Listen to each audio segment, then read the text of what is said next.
دیکھیں جی حضور علیہ الصلوۃ والسلام وہ خندق کا واقعہ اگر ہم پڑھیں جی تو جی صحابہ نے اپنے پیٹ پر ایک ایک پتھر باندھا ہوا ہے. اللہ تو نبی کریم صلی اللہ علیہ وسلم کو جب دیکھا تو حضور علیہ الصلوۃ والسلام کے پیٹ پر 2 پتھر باندھے ہوئے. سبحان اللہ. تو اپنا کردار بھی نبی کریم صلی اللہ علیہ وسلم نے دنیا کے سامنے رکھ دیا. واہ. اچھا اس میں ایک بات یہ بھی ہے کہ وہ جو فقراء اور مساکین ہیں ان کا مقام اور مرتبہ ایک اور واقعہ میں بزرگان دین کا آپ کے سامنے رکھتا ہوں کہ حضرت پیر پٹھان رحمۃ اللہ علیہ کے پاس ایک شخص آیا اور اس نے کہا کہ حضرت مجھے کوئی نصیحت فرمائے. تو آپ نے ارشاد فرمایا کہ اللہ تعالیٰ کو اپنے سے بہتر سمجھو. سبحان اللہ. اور اگر یہ بھی نہ کر سکو تو کم از کم اپنے جیسا سمجھو, اپنے سے کم تر نہ سمجھنا. وہ بڑا حیران ہوا کہ حضرت یہ کیا نصیحت ہے, اللہ کو اپنے جیسا کون, بہتر تو یقیناً اللہ اعلیٰ ہی ہے. علامہ صاحب یہ ارشاد فرمائیے کہ آپ صلی اللہ علیہ وسلم کا ایک کلام مبارک ملتا ہے ہمیں کہ آپ نے صحابہ کو فرمایا کہ مجھے مسکینوں میں تلاش کیا کرو جن کی وجہ سے تمہیں رزق ملتا ہے اور جن کی وجہ سے دشمن کے خلاف تمہاری مدد ہوتی ہے. تو اس پہ تو تھوڑی روشنی ڈالیے کہ اس سے کیا مراد ہے. آپ اگر آقا علیہ الصلوۃ والسلام کی حیات طیبہ کو دیکھیں, ظاہری حیات طیبہ کو, تو حضور کا اکثر جو وقت ہے وہ اصحاب صفہ کے ساتھ بیتتا تھا. سبحان اللہ. حضور اصحاب صفہ کے ساتھ بیٹھا کرتے تھے. اور اصحاب صفہ ہیں کون؟ یہ وہ لوگ ہیں کہ جن کے پاس کھانے کے لیے کوئی چیز نہیں, ایسے ایک چادر, وہ بھی ایسی کہ اگر وہ پاؤں پہ ڈالیں تو سر ننگا ہے, سر پہ ڈالیں تو پاؤں ننگے ہیں. ایسے وہ لوگ ہیں جن کا اپنا کوئی ٹھکانہ نہیں ہے, نہ بیوی بچے ہیں, نہ کاروبار ہے, نہ زمین ہے, کچھ بھی نہیں ہے. ایسے ہی ہے ان لوگوں کے ساتھ. بلکہ ایک روایت میں تو یہ بھی ملتا ہے کہ آقا علیہ الصلوۃ والسلام اس وقت تک کھانا تناول نہیں فرماتے تھے جب تک اصحاب صفہ نہیں کھا لیتے تھے. یعنی حضور کو فقراء اور مساکین کے ساتھ اتنی محبت اتنی پسند تھی. بلکہ حضور نے ارشاد فرمایا میرے صحابہ تمہیں میں آخرت کا بادشاہ نہ بتاؤں. سبحان اللہ. جنت میں جو بادشاہ ہوں گے, صحابہ کہتے ہیں یا رسول اللہ وہ کون ہوں گے جو جنت میں بادشاہ ہوں گے؟ تو حضور نے ارشاد فرمایا میری امت کے غرباء اور مساکین وہ جنت میں بادشاہوں کی زندگیاں گزاریں گے. سبحان اللہ. بلکہ ایک روایت میں آتا ہے کہ آقا علیہ الصلوۃ والسلام حضرت ابو سعید خدری رضی اللہ تعالیٰ عنہ آپ روایت فرماتے ہیں کہ آقا علیہ الصلوۃ والسلام ایک دن غریب مہاجرین کے پاس تشریف فرما ہوئے اور فرمایا اے فقراء مہاجرین, مبارک ہو تمہیں اس نور کامل کے باعث جو تمہیں قیامت کے دن اللہ کی طرف سے ملے گا. تم دولت مندوں سے آدھا دن پہلے جنت میں داخل ہو. اور وہ آدھا دن کیا ہے؟ جو 500 سال اس کی لمبائی ہوگی.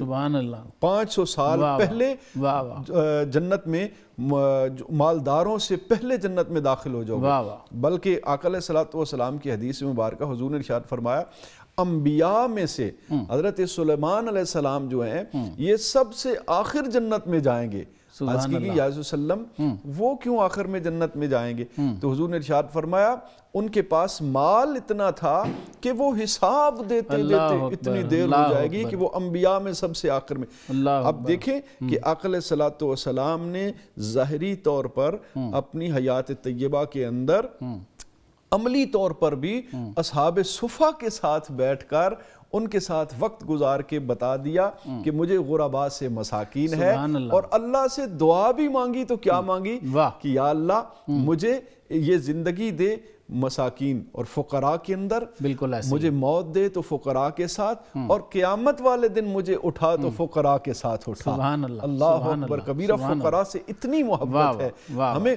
اچھا اس کی وجہ کیا ہے کہ جو امیر لوگ ہیں, مالدار لوگ ہیں, وہ تو چلو مال پیش کر کے تو جنت خرید سکتے ہیں, ٹھیک ہے, جنت لے سکتے ہیں, نام بھی لے سکتے ہیں دنیا میں, لیکن غرباء کا کون ہوگا؟ تو حضور پہلے بتا کے گئے ہیں میں غریبوں کا ہوں. سبحان اللہ. سبحان اللہ. واہ واہ. حضور کی حدیث کو سمجھنے کی توفیق. نظری صاحب آپ اس پہ کچھ فرمانا چاہیں, کچھ ایڈ کر دیں اس پہ کہ سرکار نے اپنی دنیا اور آخرت مسکینوں کے ساتھ مانگی ہے. سر بڑی محبت سے بھرپور گفتگو انہوں نے فرمائی ہے حضرت صاحب نے.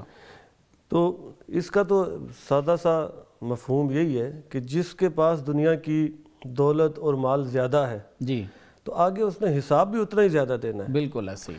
دو بزرگوں کی اسماء گرامی ابھی میرے ذہن میں نہیں ہے، میں پڑھ رہا تھا ان کی، تو جب ان کا وصال ہوا تو ان میں سے ان کو کسی نے خواب میں دیکھا، تو وہ کہتے ہیں جی کہ میرے جو دوسرے دوست ہیں وہ مجھ سے سالوں پہلے جنت میں چلے گئے، سبحان اللہ، اور میں ان سے بہت بعد میں گیا۔ ٹھیک ہے، تو وجہ پوچھی گئی تو فرمایا کہ اصل میں بات یہ تھی کہ میرے پاس ایک وہ گدڑی تھی یا تلائی جس کو آپ کہہ سکتے ہیں، کہ وہ میں اپنے ساتھ رکھتا تھا جب سفر میں جاتا تھا کہ کہیں بیٹھوں گا تو اس کو بچھا لوں گا، اور اس اللہ کے بندے نے وہ بھی اپنے پاس نہیں رکھی ہوئی، واہ واہ واہ واہ، تو وہ اس انداز میں اللہ کی راہ میں نکلتے تھے۔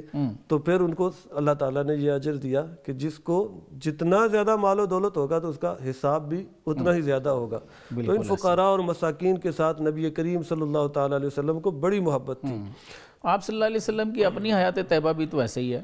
اماں عائشہ کی کتنی مشہور وہ حدیث شریف ہے کہ آپ نے فرمایا کہ ہم نے 3 دن مسلسل جب تک سرکار رہے ہیں تو ہم نے پیٹ بھر کے کھانا نہیں کھایا، بالکل ایسا، لیکن جیسے ہی سرکار کا وصال مبارک ہوا ہے تو اللہ نے ہم پہ دنیا کے دروازے کھول دیے۔ دیکھیں جی حضور علیہ الصلوۃ والسلام، وہ خندق کا واقعہ اگر ہم پڑھیں جی تو جی صحابہ نے اپنے پیٹ پر ایک ایک پتھر باندھا ہوا ہے، اللہ تو نبی کریم صلی اللہ علیہ وسلم کو جب دیکھا تو حضور علیہ الصلوۃ والسلام کے پیٹ پر 2 پتھر باندھے ہوئے، سبحان اللہ، تو اپنا کردار بھی نبی کریم صلی اللہ علیہ وسلم نے دنیا کے سامنے رکھ دیا۔ واہ، اچھا، اس میں ایک بات یہ بھی ہے کہ وہ جو فقراء اور مساکین ہیں ان کا مقام اور مرتبہ، ایک اور واقعہ میں بزرگان دین کا آپ کے سامنے رکھتا ہوں کہ حضرت پیر پٹھان رحمۃ اللہ علیہ کے پاس ایک شخص آیا اور اس نے کہا کہ حضرت مجھے کوئی نصیحت فرمائے سر۔ تو آپ نے ارشاد فرمایا کہ اللہ تعالیٰ کو اپنے سے بہتر سمجھو، سبحان اللہ، اور اگر یہ بھی نہ کر سکو تو کم از کم اپنے جیسا سمجھو، اپنے سے کم تر نہ سمجھنا۔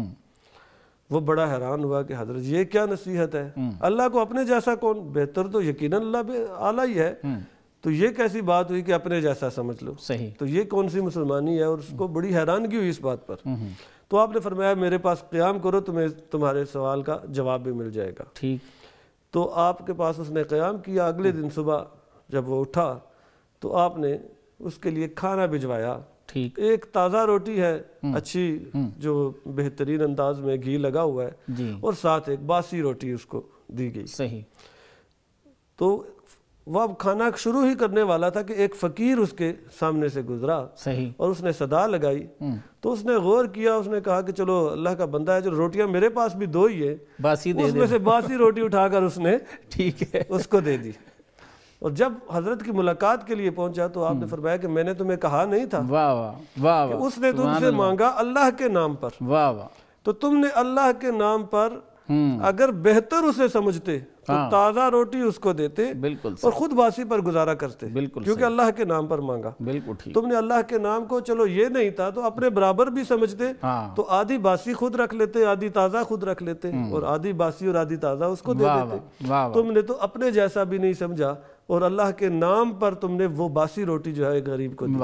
تو یہ تعلیمات ہیں اولیاء کاملین کی، اور یہی تعلیمات ہمارے دین نے ہمیں دی ہیں کہ اس میں ہمیں یہ دیکھنا چاہیے کہ اللہ کے جو بندے ہیں اور جو فقراء اور مساکین ہیں وہ کس قدر مقام اور مرتبے کے حامل ہیں۔ سبحان اللہ، سبحان اللہ۔